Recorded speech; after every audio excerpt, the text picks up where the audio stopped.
인생의 유라굴로 광풍을 만날 때, 오늘 바울 일행이 로마로 가다가 276명이 뜻하지 않게 미친 바다처럼 며칠 동안 해도 안 보이고 달도 안 보이고 얼마나 여러분 공포스럽겠습니까? 그런 칠흑 같은 암흑 가운데서도 하나님은 바울을 통해서 안심하라, 두려워하지 말라, 너희 중에 한 사람도 생명이 해할 자가 없다 해서 멜기데섬, 말타섬에 다음 장에 보면은 안전하게 저들이 한 명도 죽지 않고 살게 됩니다. 오늘 우리가 불렀던 찬송가가 참 저는 은혜가 돼요. 우리 조금 전에 불렀잖아요. 371장 구주여 광풍이 불어 큰 물결이 일어나 온 하늘이 어두움에 쌓여 피할 것을 모르니 우리가 죽게 된 것을 안 돌아보시나이까. 그런데 그 다음 가사가 있어요. 큰 바람과 물결아 잔잔해 잔잔해 사납게 뛰노는 파도나 저 흉악한 마귀나 아무것도 주 편안히 잠들어 누이신 배 네 엎어놓을 능력이 없도다. 우리는 이미 십자가에서 승리한 백성인 줄로 믿습니다. 우리가 풍랑은 만나지만 우리가 탄 배가 파손돼서 죽지 않겠다라는 거예요. 그 어떤 누가 주님이 계시는 그 배를 뒤엎어놓을 자가 있겠는가? 이것이 하나님의 능력이요 전능자 하나님을 우리가 믿기에 우리가 담대히 나갈 수가 있는 것입니다. 여러분, 우리가 하루하루 숨 쉬는 순간마다 하나님의 도우심 없으면은 우리가 살아갈 수 없다라는 것이 나이를 먹을수록 우리가 깨닫는 것입니다. 지난주에 너무너무 안타까운 일들이 많이 있었는데 특별히 광주에서 사진 한번 보여줘 보세요. 정류장에서 사람을 태우고 가는 순간입니다. 그리고 그 순간에 그 철거물이 뒤덮었죠. 그런데 1초 상간으로 저 버스 다음에 통근버스는 무사했어요. 들어보셨습니까? 1초 빨리 지나간 통근버스는 한 사람도 안 다쳤어요. 1초 늦게 출발한 이 버스가 완전히 이 건물에 뒤덮여서 9명의 아까운 목숨을 잃었습니다. 우리가 살고 죽는 생사는 몇 초라고요? 1년이 아니고 한 달이 아니고 한 시간이 아니고 1초라는. 1초 내가 모르고 먼저 갔으면 저 사이에서 죽음을 맞이하는 거고 1초 빨리 간 사람들은 살게 된 것입니다. 우리는 순간순간 우리의 생이 하나님의 주권에 달려 있음을 우리는 인정해야 될 줄로 믿습니다. 사업의 성공, 우리 인생의 성공, 내가 노력하는 것도 중요하죠. 물론 노력 없으면 안 됩니다. 그러나 더 근본적인 것은 하나님이 우리를 도와주셔야 됩니다.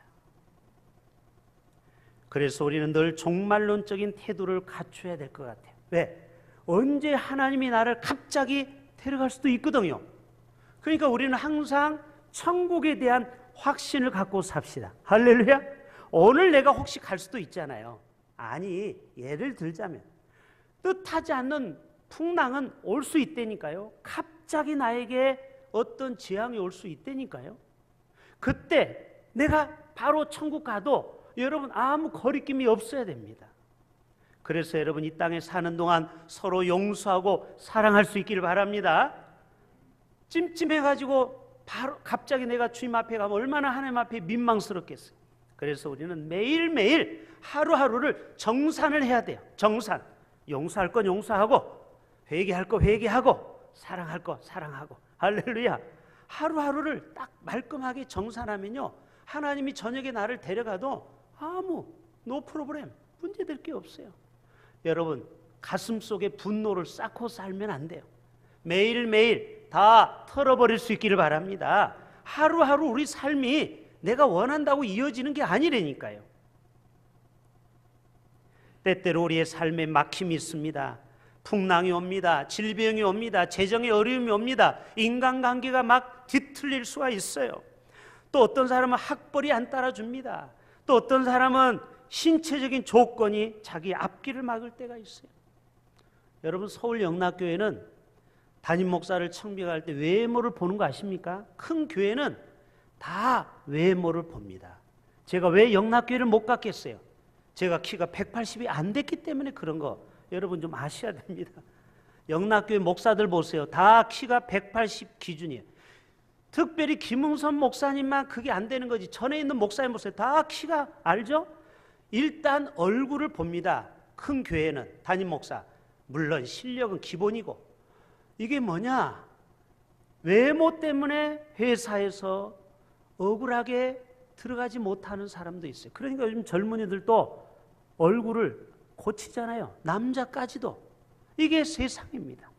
그러나 여러분, 성령의 사람, 하나님이 뒤에서 도와주는 사람은 문제가 되지 않습니다. 그것을 초월해서 하나님이 역사하는 거예요. 오늘 벌써 20절에 구원의 여망마저 없어졌다고 했죠? 소망이 완전히 끊어졌어요. 22절에 이제는 안심하라. 25절에 여러분이 안심하라. 바울이 말하고 있죠. 25절에 나는 내게 말씀하신 그대로 되리라고 하나님을 믿노라. 여러분, 우리 모두는 하나님을 믿어야 됩니다. 이 말씀은 제 말이 아니고 하나님의 말씀입니다. 아멘. 바울에게 말한 거예요. 네가 전해줘라. 276명에게 두려워하지 마라. 너희는 절대 한 명도 죽지 않을 거야. 그대로 됐죠? 하나님 말씀대로 됐죠? 오늘 또 그 하나님을 믿고 따라가는 자는 어떤 유라우라 광풍에서도 두려워하지 않고 넉넉히 이기게 되는 줄로 믿습니다. 자, 팀 켈러, 이 고통에 대한 책이 몇 권 있는데요. 고통에 답하다 이런 책이에요. 이 소제목이 재밌어요. 이 소제목, 작은 책자. 여기 뭐라고 적혀있냐면 예수와 함께 통과하는 인생의 풀무불. 따라서 합시다. 예수와 함께 통과하는 풀무불. 자, 다니엘의 세 친구가 사드락 메삭 아벳느고가 풀무불에 들어갔잖아요. 3명이 들어갔는데 4명이 덩실덩실 춤을 추죠. 그게 하나님이 보낸 천사라고 했죠. 하나님이 우리와 함께 하시면 고통을 받아도 풍랑 가운데 있어도 두려울 게 없어요. 왜? 그분이 계시니까. 예수님이 탄 배는 결국 제자들이 결코 손해를 보지 않고 상해를 받지 않았어요. 이 책에 보면 이런 내용이 나옵니다. 중세 유럽에서 자식 둘이 태어나면요, 성인이 되기까지 한 명만 살고 다 죽어요. 저희도 아들이 둘이거든요.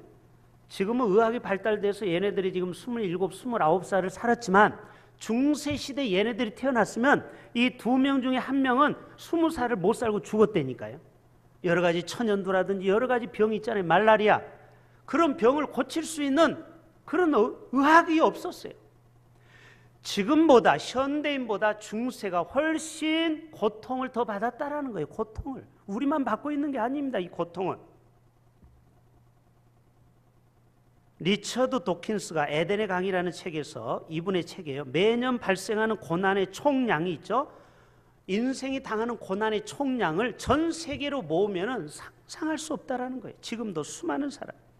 로마의 저술가, 고대 로마의 저술가 키케로는 철학의 중요한 과제가 바로 죽음과 대면하는 법을 가르치는 거예요. 인생이 제일 마지막 막장은 뭐냐? 죽음의 문제예요. 이거를 누가 해결해 줄 수 있느냐? 철학자들이 연구를 하는 거예요. 근데 철학은 답이 없어요. 이거는 오직 예수 그리스도 한 분 외에는 죽음의 문제를 해결할 자가 없는 줄로 믿습니다. 루터는 무에서 유를 만드는 것이 하나님의 속성이다. 그러므로 아직 완전히 비어있지 않다면 주님은 거기서 아무것도 빚어내실 수 없다. 무슨 말입니까? 왜 하나님 우리에게 때때로 고난을 줍니까? 고난을 통해서 나를 비우는 거예요. 내 속에 있는 자존심, 내 속에 있는 옛 자아, 쓴뿌리, 이거를 다 내려놓게 하는 거예요.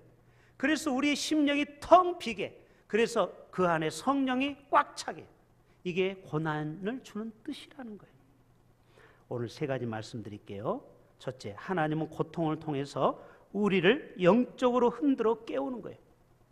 따라서 합시다. 고통은 우리를 깨운다.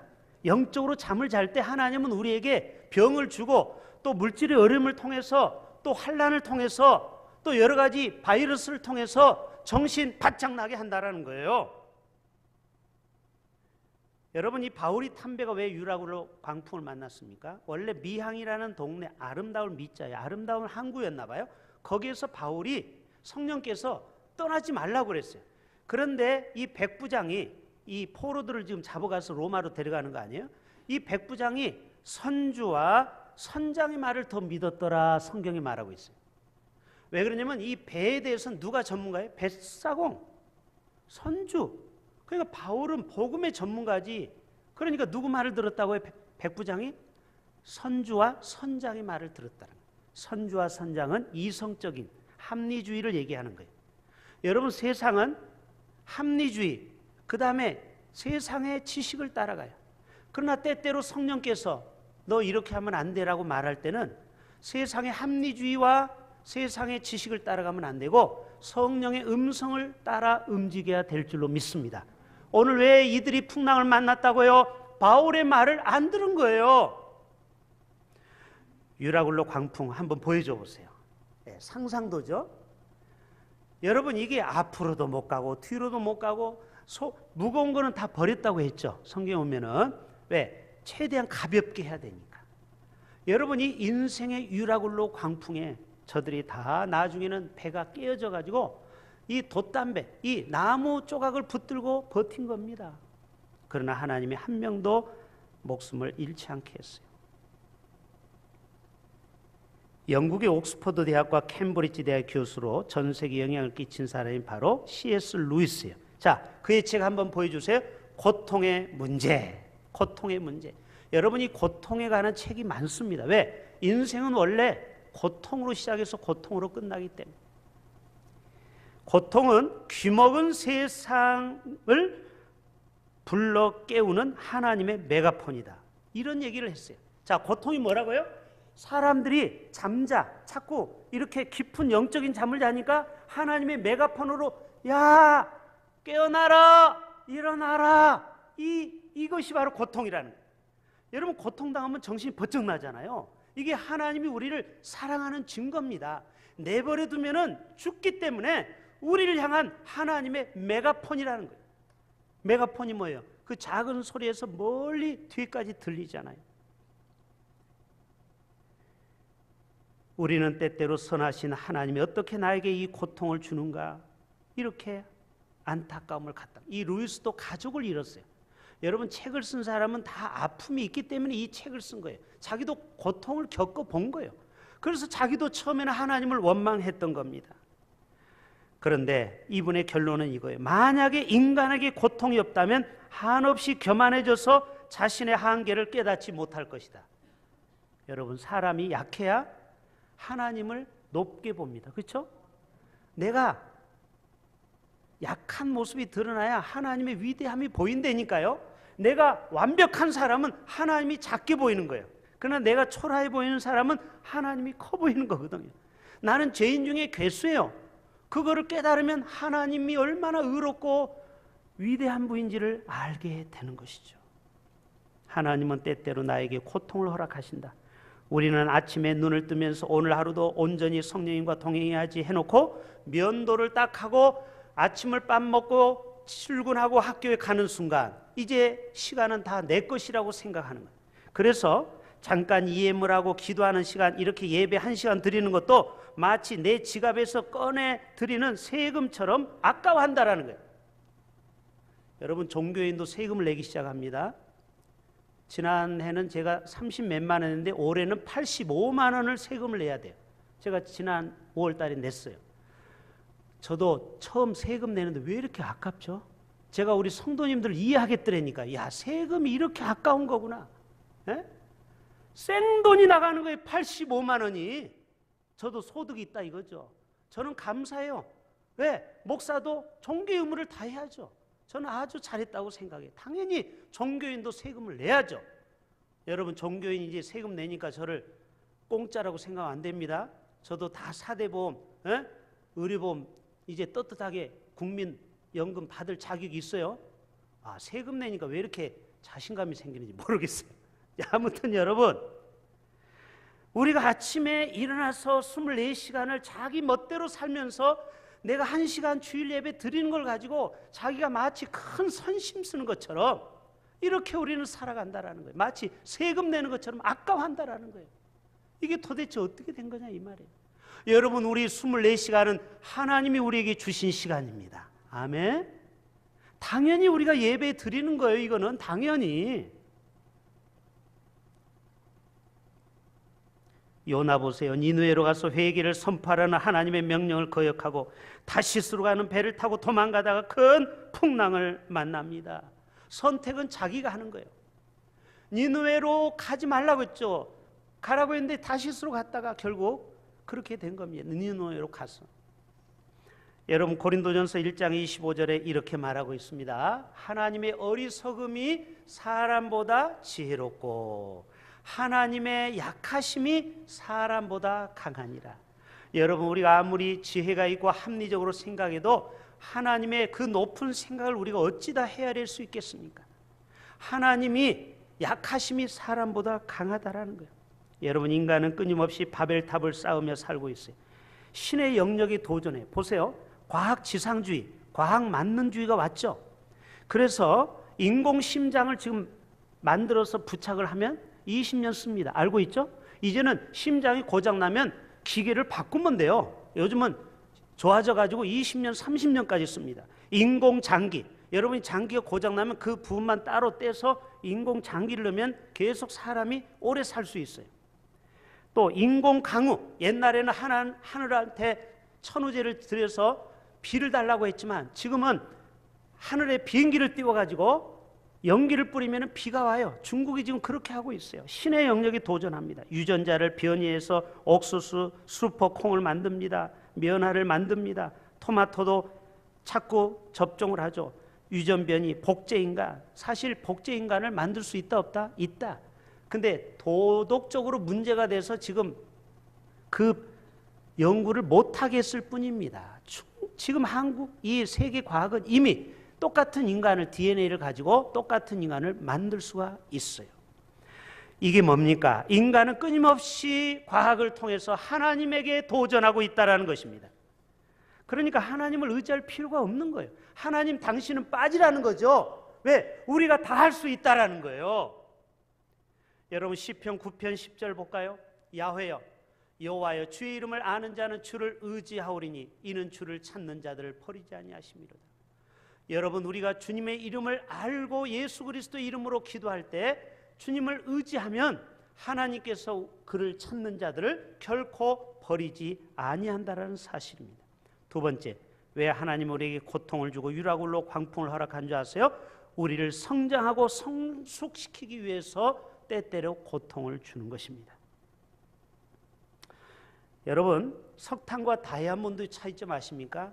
공통점은 탄소라는 거예요. 탄소, 똑같은. 그런데 수천도의 그 속에서 열을 견디고 압력을 견디면 다이아몬드가 되고, 수천도의 온도와 기압을 견디지 못하면 석탄이 된다는. 그러면 다이아몬드는 언제 터져 나오느냐? 화산 폭발할 때 있죠? 그리고 여러분, 화산 폭발할 때 잘 가서 주스면 다이아몬드가 나오는 거예요. 뻥 터지면서 그 안에 모든 그 시커먼 것이 나오는데 그 중에 다이아몬드가 나온대요. 그래서 다이아몬드는 온도 1100도와 기압 4500기압을 견뎌내야 된대요. 아하, 하나님이 왜 우리에게 때때로 고통을 주느냐? 우리를 견디게 해서 다이아몬드처럼. 다이아몬드가 비싸죠?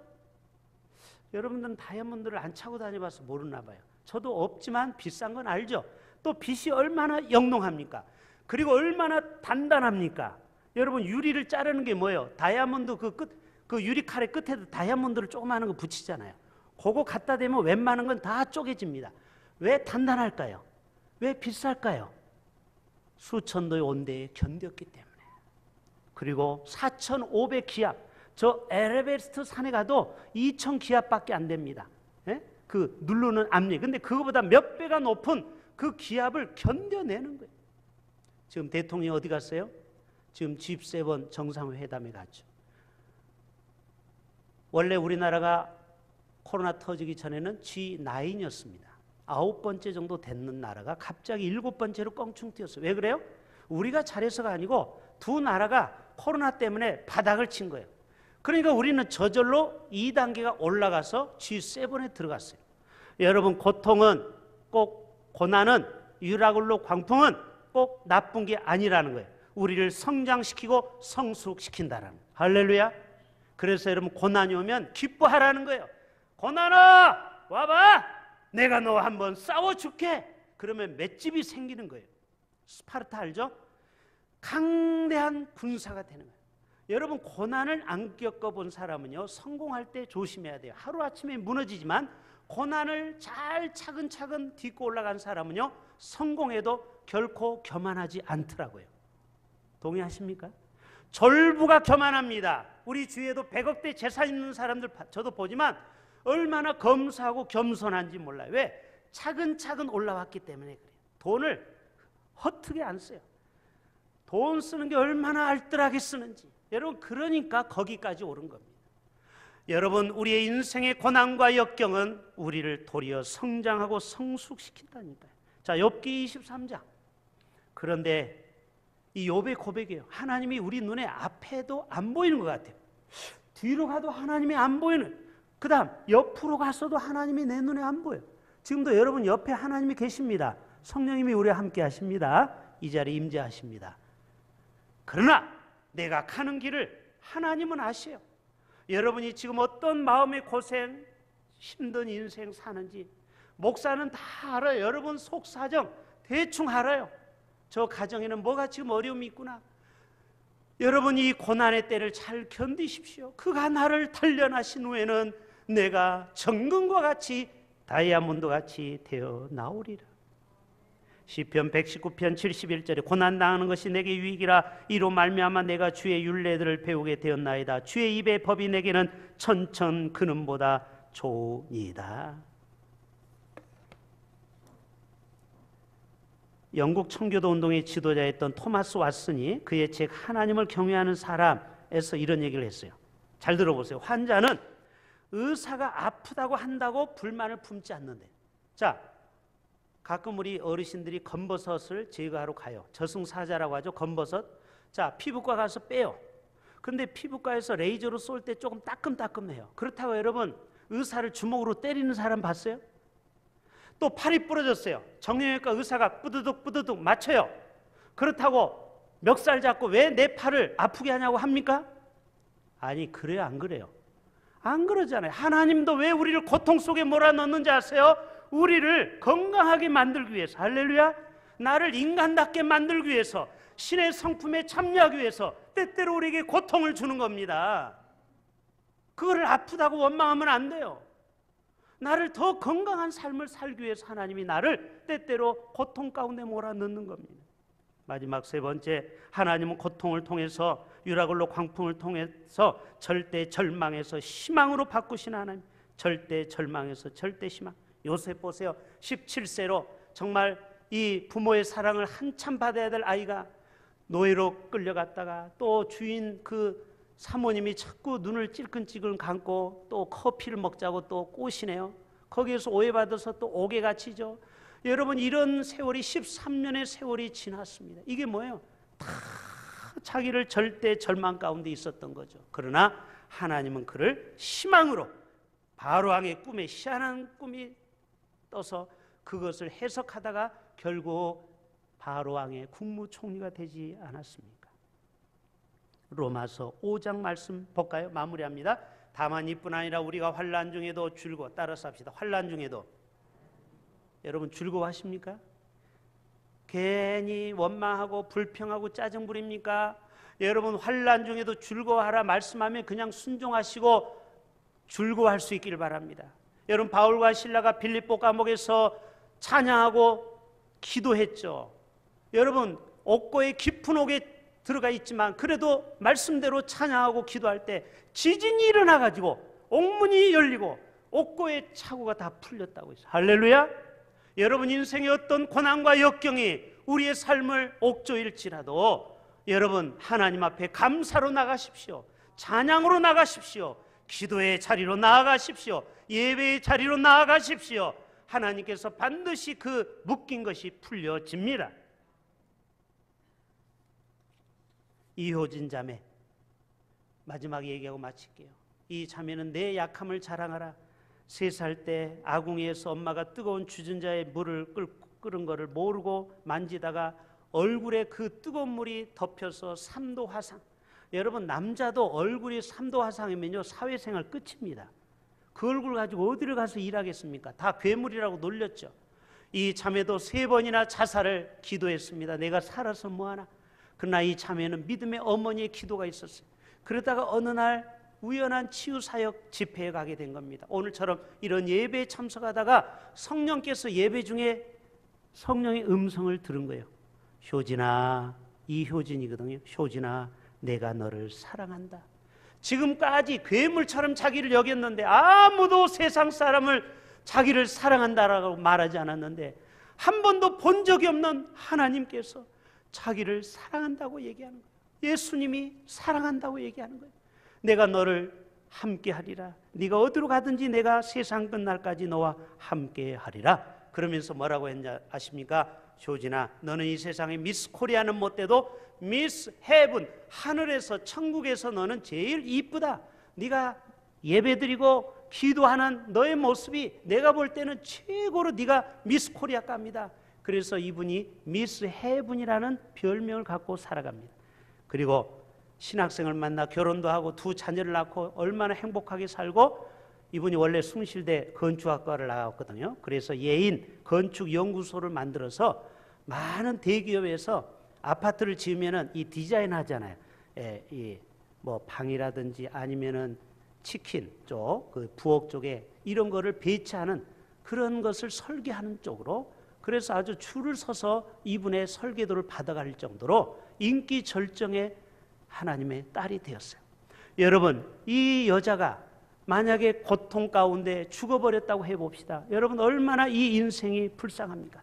그러나 그는 3번의 죽음을 이기고 믿음으로 그 유라굴로 광풍 같은 그 3도 화상을 극복함으로 오늘날의 위대한 하나님의 딸이 되었습니다. 우리 모두가 이러한 하나님의 사람 될 수 있기를 주님의 이름으로 축복합니다.